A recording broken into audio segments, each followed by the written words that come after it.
కెలికి మరీ తన్నించుకోవడం అంటే ఇదేనండి. ఎందుకన్నానండి ఈ మాట నేను. కెలికి మరీ తన్నించుకోవడం. జగన్మోహన్ రెడ్డి గారికి, లండన్‌లో ఉన్న జగన్మోహన్ రెడ్డి గారికి ఆంధ్రప్రదేశ్‌లో జరుగుతున్న పెట్రోల్, డీజిల్ ఏదైతే కొరత ఉందో ఆ ఇబ్బందులకి సంబంధం ఏంటి?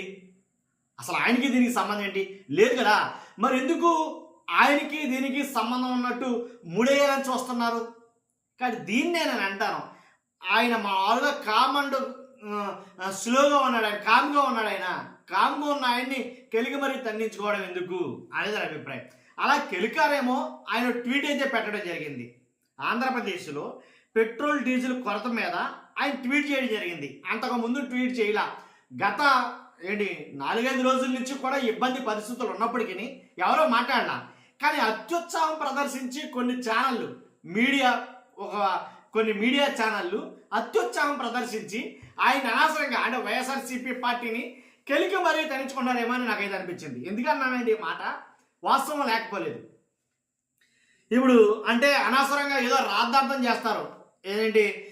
జగన్మోహన్ రెడ్డి గారు వస్తారు, వైసీపీ ఫీల్డ్లోకి వచ్చేస్తుంది, కానీ వాళ్ళు ఇక నుంచి వాళ్ళు మొదలు పెడతారో ఏమీ జరగకముందే అర్థమైంది మీకు. పెట్రోల్ ఇష్యూ వచ్చింది, డీజిల్ ఇష్యూ వచ్చింది, ఏపీలో దొరకడం లేదు అని అనగానే వైసీపీ వాళ్ళు వచ్చేస్తారుక, వాళ్ళకి అవకాశం కల్పించినట్టే, లేదా జగన్ గారు దీని మీద ఇక మొదలెడతాడు అన్నట్టుగా ఇలాంటి వ్యాఖ్యలు చేయడంతో అన్న అనకపోయినా ప్రజల పక్షాన ఉండేవాళ్ళు కాబట్టి ఖచ్చితంగా వాళ్ళు మాట్లాడతారు. ప్రతిపక్షం కాబట్టి మాట్లాడకుండా ఉండరు. కాబట్టి అంటే లేనిపోయింది ముందే కలిపి మరి తన్నించుకున్నారేమో అయితే నాకు అనిపించింది. ఎందుకంటే వీళ్ళు మాట్లాడే మాటలు చూస్తే అలాగే అనిపిస్తారు మీకైనా సరే. ఖచ్చితంగా ఒకసారి వింటారా?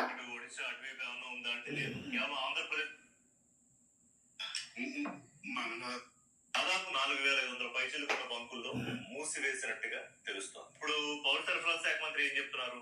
నిల్వలకు ఇబ్బంది లేదు, రాష్ట్రంలో నిల్వలు ఉన్నాయి, దానికి ఏ సమస్య లేదు. సప్లైలో వచ్చిన కొంత ఇబ్బంది వల్ల ఈ రకమైన ప్యానిక్ సిచ్యువేషన్ వచ్చింది. ఈవేళ సప్లైలో వచ్చిన చిన్న ఇబ్బంది అంట. అధికారులు ఏం చేస్తున్నారు అని దీని మీద సీరియస్ అయ్యి 2-3 గంటలు అధికారులు ఏం చేస్తున్నారు సీఎం నిన్న దీని మీద సీరియస్ అయ్యి రివ్యూ చేసి ఇవాళకి నో స్టాక్ బోర్డ్స్ ఎక్కడా ఉండకూడదని సీఎం ఆదేశాలు ఇచ్చారు. అట్లాంటి పరిస్థితి ఉందా? యాజ్ ఆఫ్ మనకంతో రిపోర్ట్స్ ప్రకారం ఈ రోజు ఇంకా సిచ్యువేషన్ మరింత వరస్ట్ అవుతుంది. ఇంకా కొన్ని ఎక్కువ బంకులు మూతపడతాయి. కొంతమంది ఉన్నారు ఇది ప్రభుత్వాన్ని మీద ఒక చెడ్డ పేరు తీసుకురావాలి లేకపోతే వచ్చినా పర్వాలేదు అనే బ్యాచ్ కూడా కొంతమంది ఉన్నారు. ఒక్కొక్కరు బయట పడతారులేండి నెమ్మదిగా. ప్రభుత్వానికి చెడ్డ పేరు తీసుకురావాలి అని అనుకునే వాళ్ళు కొంతమంది ఉన్నారు. వాళ్ళు కూడా బయటపడతారు అనుకోండి. మాట్లాడడం ఏబిఎన్ ఛానల్ అసలు ఏం మాట్లాడతారో అసలు అర్థం లేకుండా మాట్లాడతారు ఏంటంటే దీనికి దానికి సంబంధం ఏంటంటే బోడిగుండుకి నెరుగు ముడి పెడతానట్టు ఈయన మాట్లాడితే విడ్డూరంగా ఉన్నాయి చూడండి అసలు. కాబట్టి ఇలాంటి నన్ను అడిగితే కూటమి ప్రభుత్వంలో చాలా మట్టికి పరువు నష్టం వస్తున్నా, కూటమి ప్రభుత్వం అప్రతిష్ట పాలవుతున్నా అవుతుంది అని అంటానికి సగం కారణం ఈ మీడియా ఛానల్లే. సగం కారణం ఈ వేళ్ల వల్లనే కూటమిలో చాలా మటుకి వాళ్ళ పరువు గంగబాలు అవుతుందని నేను చెప్తాను. ఎందుకంటే ఏమీ లేని దానికి లేనిపోయింది వీళ్ళ ఎలివేషన్స్ కోసం, వీళ్ళ ఛానల్లో వ్యూస్ కోసం, లేదా వీళ్ళ టీఆర్పీలు పెంచుకోవడం కోసం, మెయిన్ వీళ్ళ టీఆర్పీలు పెంచుకోవడం కోసం కూటమి ప్రభుత్వానికి ఏదో తోడు పెడుతున్నట్టుగా ఫీల్ అయ్యి లేనిపోయిన రిస్కులు తీసుకొచ్చి పెడతారని నా ఉద్దేశం. ఎందుకంటే కనుక అసలు వైసీపీ వాళ్ళు సీన్లోకి రాకముందే వైసీపీ వాళ్ళు వస్తారు, జగన్ వచ్చేస్తాడు, జగన్ మాట్లాడేస్తాడు అనేసరికి ట్వీట్ పెట్టడం జరిగింది. ఆయన పొద్దున ట్వీట్, ఆ ట్వీట్ తోటి మొత్తం అర్థమైంది జనాలకి. కాదు ఇలాంటి అంటే వీళ్ళ వల్ల సగం సంగ్రహపోతుందని చెప్పాలి.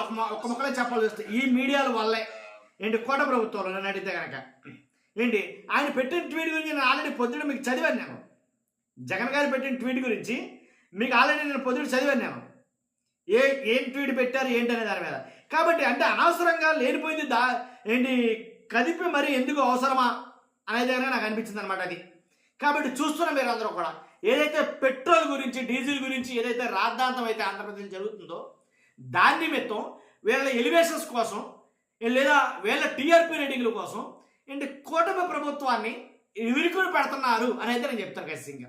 కాబట్టి కొద్దిసేపేమో అసలు ఏం క్యూ లైన్లు లేవు, సరఫరా బీభత్సంగా పెరిగింది, తగ్గిన క్యూ లైన్లని వాళ్ళ మినిస్టర్లు ఒక పక్క నుంచి లీక్లు ఇవ్వడం, చంద్రబాబు నాయుడు గారు చాలా సీరియస్ అయిపోయారని ఒక పక్క నుంచి లీక్లు ఇవ్వడం, ఇదంతా చేయడం వల్ల ఇంకోటి చెప్పాలి మీకు, ఇదంతా చేయడం వల్ల జగన్మోహన్ రెడ్డి గారు ఎవరైతే అవినాష్ రెడ్డి ఉన్నారో అవినాష్ రెడ్డి ద్వారా, అంటే అవినాష్ రెడ్డిని ఢిల్లీలో మాట్లాడించాడు ఆయన. ఏంటంటే ఒకసారి మీకు అది నేను చదివినిపిస్తాను.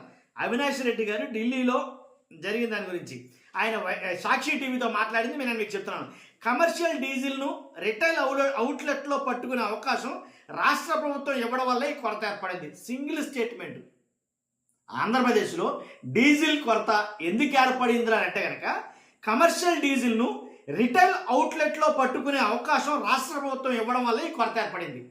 Single statement. ఇది ఎలా తెలిసింది అంటే కనుక వైఎస్ జగన్ గారి ఆదేశాల మేరకు కేంద్ర పెట్రోలియం కార్యదర్శి నీరజ్ మిట్టల్ను వైఎస్ అవినాష్ రెడ్డి గారు కలవడం జరిగింది. జగన్మోహన్ రెడ్డి గారు కలవమంటే ఈయన కలవడం జరిగింది. ఎవరిని? పెట్రోలియం కార్యదర్శి నీరజ్ మిట్టల్ను. ఏపీలో ఏపీలో డిమాండ్కి సప్లైకి మధ్య వ్యత్యాసం ఎందుకు ఉందని అడిగారంట ఎవరో అవినాష్ రెడ్డి గారు.